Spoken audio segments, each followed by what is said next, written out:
In this video, I'll be showing you how to fix System UI isn't responding on Samsung. It's the best method, so if you find this video helpful, be sure to drop a like and subscribe.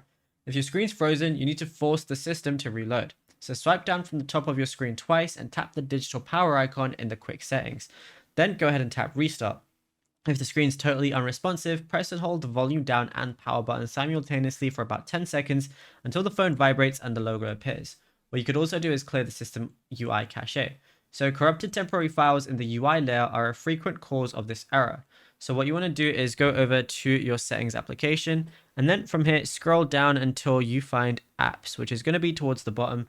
Go ahead and click on it. Make sure the system apps are here, and then go ahead and look for System UI. So I'm obviously just going to go over to S, and then once you find System UI, all you want to do is tap on it, and then you want to clear the cache.